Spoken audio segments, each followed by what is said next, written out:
Seperti yang dikatakan tadi, kunjungan rasmi Perdana Menteri Datuk Seri Anwar Ibrahim ke China akan terus memperkukuhkan hubungan antara kedua-dua negara. Dan lawatan Perdana Menteri ini juga menjadikan China sebagai negara Asia Timur pertama yang dikunjungi Perdana Menteri. Dan pada ketika ini bersama saya di talian Google Meet ialah pengarah Institut Si Kajian Malaysia dan Antarabangsa UKM Profesor Dr. Sufian Jusoh. Terima kasih Prof kerana sudi bersama saya pada petang puasa ini.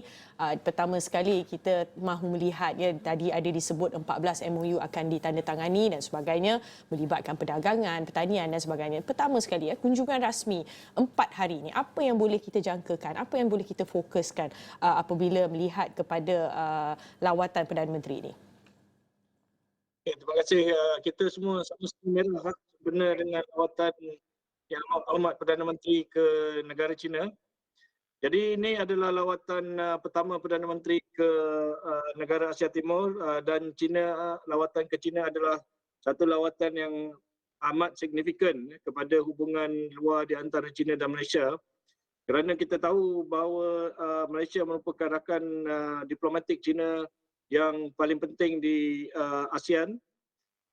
Jadi ini memberikan kesinambungan hubungan diplomatik kedua-dua negara bagi membolehkan peningkatan hubungan ini ditingkatkan daripada hubungan diplomatik biasa kepada hubungan strategik.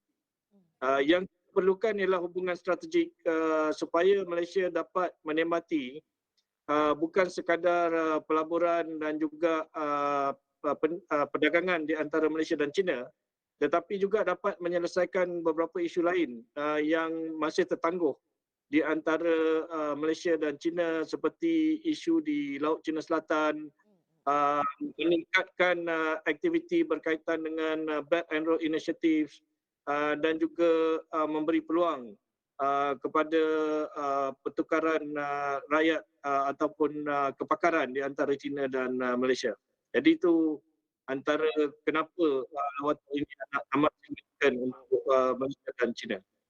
Ya, Prof, yang seperti kita tahu selain daripada isu-isu yang dikatakan Prof tadi dan melihat kepada apa yang perlu diberikan fokus kerana kita mahu pastikan lawatan ini orang kata win-win situation.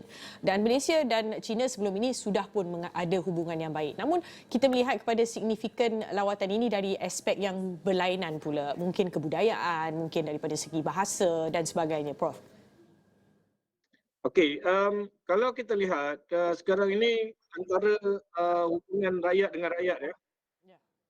Pelajar antarabangsa daripada China di Malaysia adalah antara pelajar yang teramai. Jadi China merupakan antara pasaran paling penting untuk mendapatkan pelajar antarabangsa datang ke institusi pengajian tinggi di Malaysia dan juga untuk kita menubuhkan pusat-pusat pengajian berkaitan dengan bidang-bidang tertentu di negara China bagi mendapatkan pelajar China. Yang kedua, kita juga perlu menghantar rakyat kita ke negara China untuk mendapatkan teknologi-teknologi baru. Kalau kita lihat contohnya sekarang ini dalam senarai paten antarabangsa, contohnya harta intelek. China merupakan antara pendaftar harta intelek paling tinggi di dunia. Jadi mereka mempunyai teknologi-teknologi baru yang boleh dipelajari oleh rakyat Malaysia ke sana.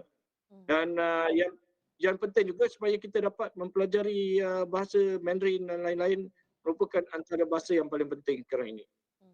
Prof, kita tadi mengatakan mengenai pelaburan dan juga manfaat ekonomi daripada pertemuan Perdana Menteri ataupun lawatan Perdana Menteri ke China. Dan kita jangkakan Malaysia menerima jumlah pelaburan yang agak besar.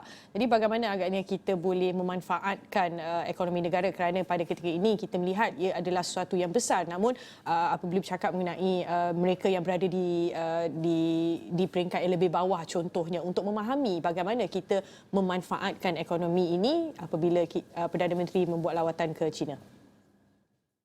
Okey, sebagai contoh, kalau kita lihat berdasarkan kepada data, sekarang ini pelaburan China baru-baru ini di Malaysia yang telah dilaksanakan adalah lebih kurang dalam 9 bilion dan memberikan peluang pekerjaan kepada lebih kurang 6,000 hingga 7,000 pekerja.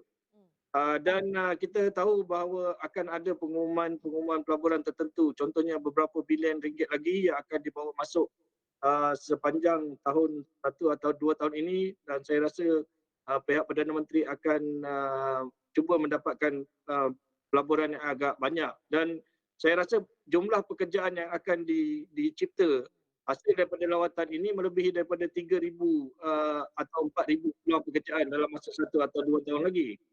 Jadi kalau kita ikut dari segi ekonomi, setiap pelaburan itu, setiap ringgit pelaburan akan menghasilkan RM6 aktiviti sampingan.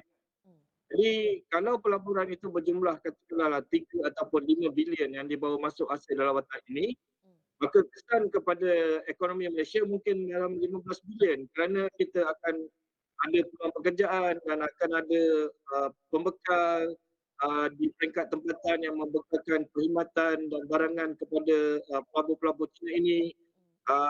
Akan mereka memerlukan logistik, mereka memerlukan perkhidmatan lain, contohnya seperti hotel, perkhidmatan makanan dan sebagainya. Jadi kesan daripada setiap ringgit pelaburan itu akan membawa RM6 kesan yang lain. Jadi saya rasa kalau diberikan jumlah pelaburan yang dibawa pulang lebih kurang dalam 5 bilion, maknanya dalam masa 5 atau 6 tahun lagi, ekonomi Malaysia akan berkembang dalam 18 bilion kesannya. Jadi itu amat besar kepada rakyat. Baiklah Prof, yang kita harapkan semua sekali yang terbaik-baik sahaja, apapun itu adalah untuk manfaat rakyat Malaysia sendiri. Terima kasih Prof kerana sudi bersama saya pada petang ini. Itu dia tadi Pengarah Institusi Kajian Malaysia dan Antarabangsa UKM, Profesor Dr. Sufian Jusuf.